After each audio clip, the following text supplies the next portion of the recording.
Hey folks, I'm going to be trying to solve another Excel Esports case using only XLookup. This time it's Treasure Hunt by Peter Scharl, which appeared as battle number 8 as part of the Microsoft Excel World Championship Road to Las Vegas. This was August case this year, and I'll post a link down below to my live attempt at this case. I'm going to be attempting to solve it again today, looking for full marks, but this time using only XLookup. I've done this kind of challenge a couple of times before, both with Sommelier and I'm Left-Handed, Right, which are both great cases for the XLookup approach, as they were database cases. Treasure Hunt has a few map-based elements, so it's going to be harder to apply those XLookup approaches, but I want to give it a go because I really am not confident with those map-based scenarios, and doing this will help me find some ways of getting into them quicker, even if it won't give me the fastest score. When this case was live, Diamond Early solved it in only 13 minutes, while it took me twice as long. That means the time to beat with this XLookup approach is 26 minutes. One of the other competitors asked me if I'd managed to do it with just XLookup, so challenge accepted, Hayden. Let's see if we can do it. Before we jump in, I'm going to lay down some ground rules. These are the same as ever. The only named function I'm allowed to use is XLookup. Other than that, everything goes. So symbol-based operations such as adding, timesing, dividing, concatenation with the ampersand, the unary operator, all fine. Comparisons, less than, equal to, that sort of thing, also fine. And finally, data tables, normal tables, text to columns, all those sorts of approaches, all of which I think I'll need for this case. Without further ado, let's load up the case and have a look. A quick rundown of the case. Like most Excel Esports cases, it has multiple levels of increasing difficulty and 5 bonus questions. This time, however, the bonus questions are worth more than they are normally, and you need the answers to some of the other questions in order to answer them. What's more, those bonus questions are based on moving around this treasure map, so you need to know how to respond to given arrows to move around that map to get the answers you need. Let's jump in then. I'm going to start that timer. And I'm not going to start with levels 1 and 2, I'm actually going to start with levels 3 through 7. To do this, we need to be able to split these arrows out. So, I'm first of all going to copy them because they are all the same length, and so it will be useful just to have them all in one place, do the whole thing all at once. Let's do the same with the level numbers to pull these together.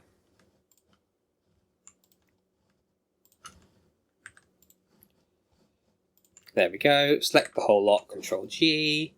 Use special to select the blanks and delete those. We're then going to select all of them and use text to columns. And now you get to watch me do the most interesting thing in the world, where I'm going to click between each of these arrows, hoping I don't miss any because that will jeopardize the entire case. There we go. Finish. Let's just make sure they are all the same length. I think they are. Yes, they are. That's the game. And then let's give these step numbers. 30. Excellent. Okay, so for level 3, it's nice and easy. All we have to do is we have to look up our game number, first of all. Let's do that. In this, returning all of our arrows. And that will give us all of our arrows as a dynamic array, within which we can look up. Let's leave that blank for now because I can't remember what our references are. This will shout at me, which is fine. I want to come back to here, and I want to add that into there, and there we go. That's level 3. Level 4, level 5, and level 6 from memory are very similar. So level 4 is what's the most frequent direction.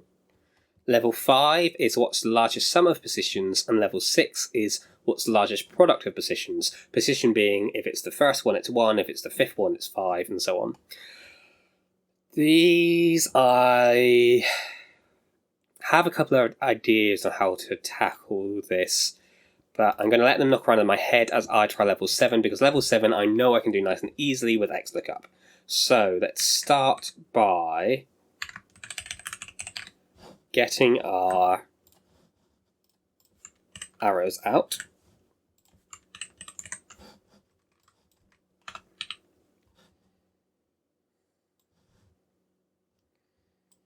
There we go. Let's move that over here so you can see what I'm doing.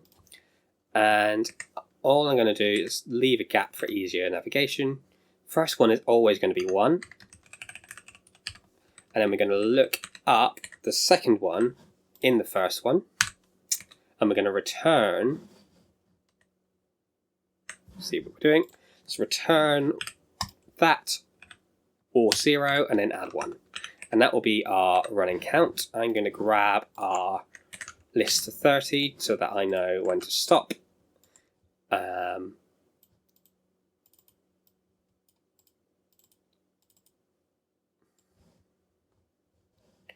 Don't know what I'm doing here. Oh dear. There we go. There we go.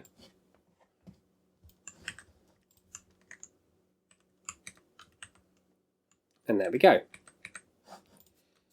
So that should give us our running counts. So then we should just be able to look up what's the biggest value to be. It could be 30. If we look that up in our running count and return from our dynamic array using match mode of -1, we should then get the answers that we are looking for. First one's down, excellent, good to see. There we go, levels 7 done. Levels 4, 5 and 6 then. I think the best way to do this is with data tables. So, I'm going to start by popping an example 4 here. I'm going to grab this from there,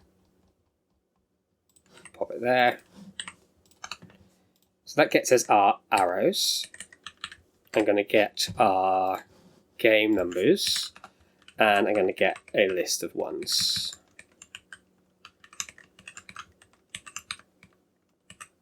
I'm going to get our arrows from our arrow table.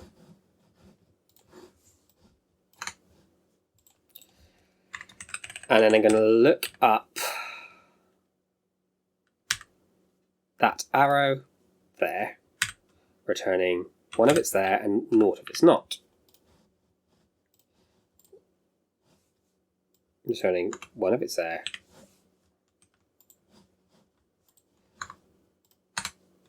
Okay. And I want to lock that to the column and that to the row and that to the row. Whoops. Okie. And then we're going to do the same thing here, and we're simply going to add it to that one, and then whoosh it to the end. Okie. And then our actual calculation is going to be to look up a big number, which I think can only be 30. Yeah, it can only be 30, so that's fine. In this, returning this with -1.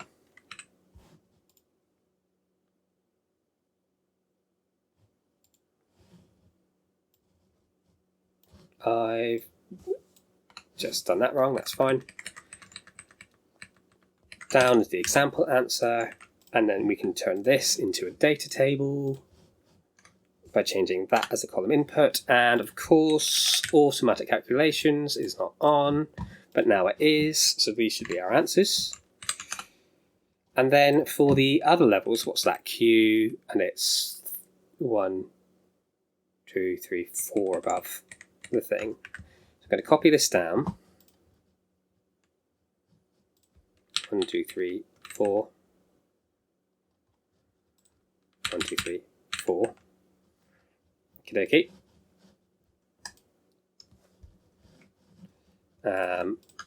This I just need to fix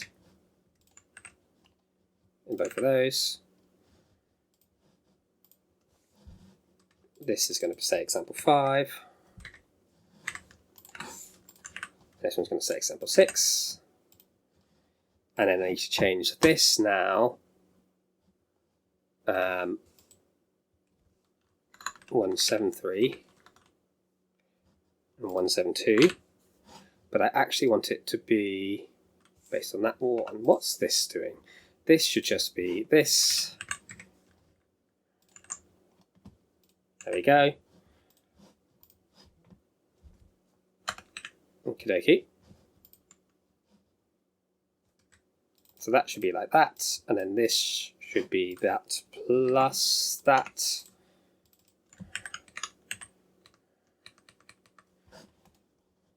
and then that goes there.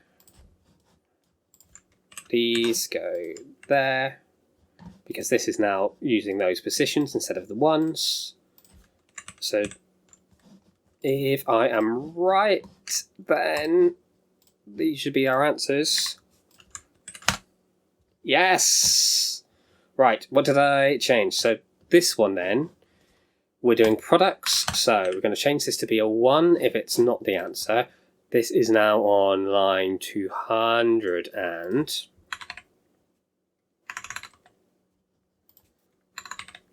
we need that one instead of that one. And it's now going to times the previous position.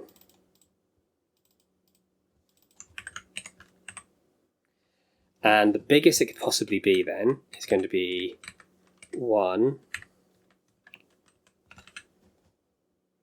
30 factorial. So this simply needs to look up our 30 factorial. Left, good, that's a good start.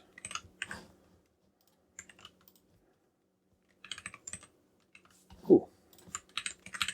And data table, column input, it's that one. And there we go. Okie dokie. Right, levels 1, 2, and the bonuses. We need to do some things on the treasure map sheet. So let's start by telling our arrows what their vertical and horizontal movements are. So it goes up, it goes down, it goes side to side, it goes up, it goes up, it goes down, it goes down. It goes up, it goes down, it goes left, it goes right, it goes left, it goes right, it goes left, it goes right. And we're going to call this our A table for arrow. I'm going to change that to say arrow. And now we need a reference for all of these things. So I'm going to do, what have we got? We've got 1, 2, 3, 4, 5, 6, 7, 8, 9. 1, 2, 3, 4, 5, 6, 7, 8, 9, 10. So that's 2, 4,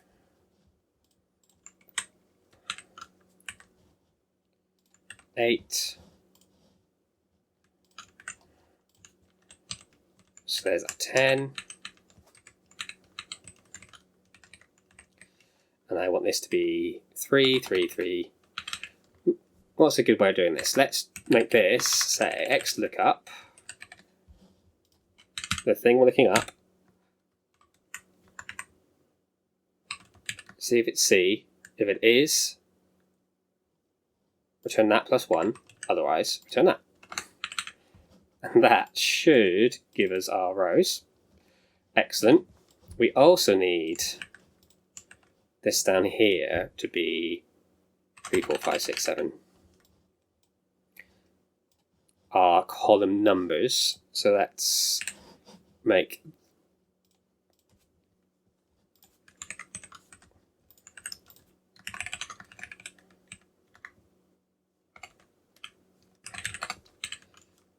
that a table. Can't call it C because of the things, so we'll call it col. It's fine. This is going to be this and this. So this is the cell, col name, row. Turn this into a table. We'll call it M for map, not confused with map the function. Now we can look up our column name to get our column number. Call that col, and we can look up C in this, returning this.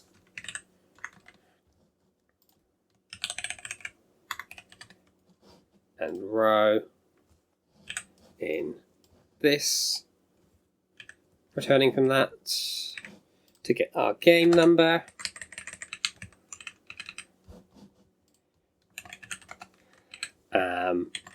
And then we want to get the game number, looking up in B, returning, what's that, E.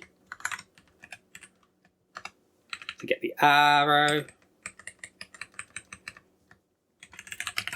movement. AR and AC are going to be looking up the arrow in this. There we go. Diamond Early has beaten us.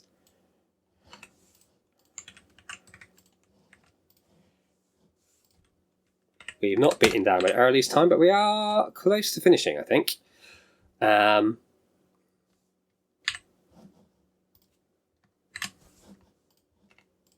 plus that. That plus that. Result R, result C.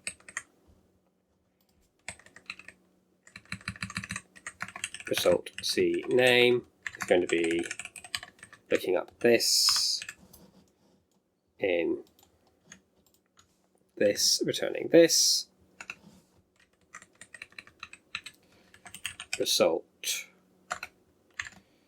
that, and we've got some NAs, but that is fine. I found that when I was doing the case as well. There's probably a different way we can do this, but that's fine. Okay, so now it should be nice and easy to do all this. So we want the game number at this cell, so that's going to be the cell, returning the game.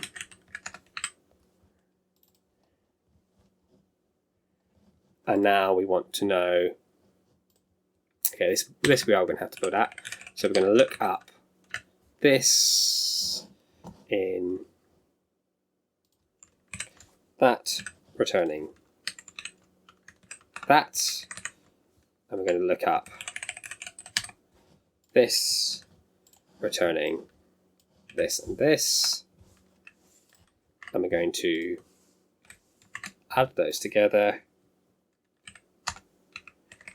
We're going to look up that in our call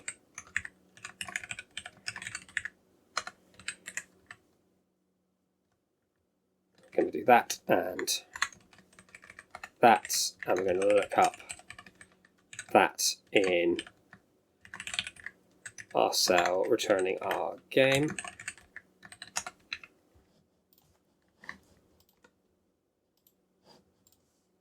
Where did that go wrong? There we go.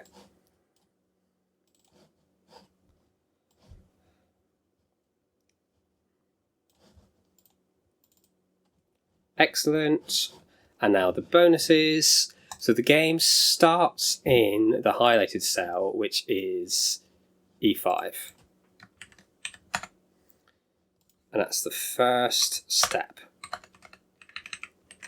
And what do we want to know? We want to know the game number. So we want the game number.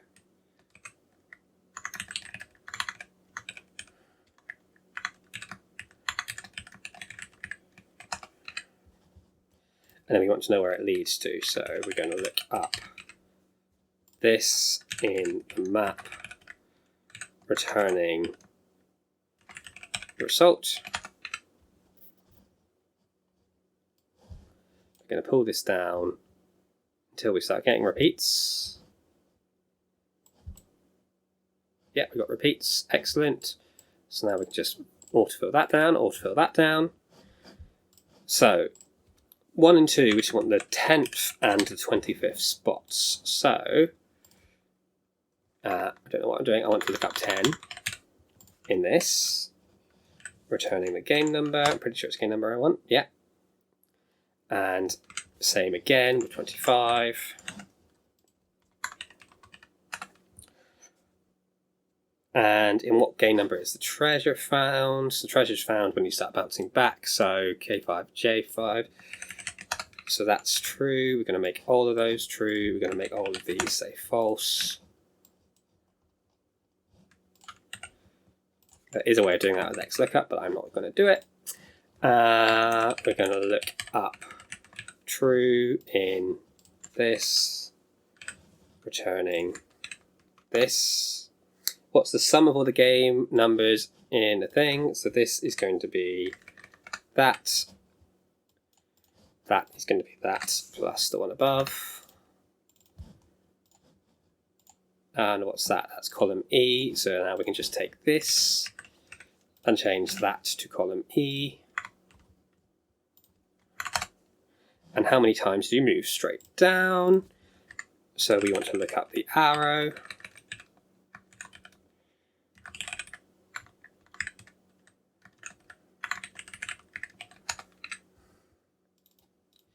And then we want to look up, does this equal this? If so, 1, otherwise 0. And then add that to there, and that's in column G. So we should then just be able to change this to say G, and we are done in 18 minutes and 54 seconds. There we go. Great result. That is 8 minutes faster than I did on the live thing. Obviously, I knew what the questions were this time around, so that really helped. But that's a great result. The whole thing done with only XLookup in less than 20 minutes. If we have a quick look at the leaderboard from the actual case, we can see 18 minutes and 54 seconds would have been in 5th place. There we are. I'm glad to have solved another case, and a map-based case at that, with only XLookup. Further proving that you only need to know XLookup to be good at Excel. For now though, that's all from me, and to quote Steve Mould, the algorithm thinks you'll enjoy this video next.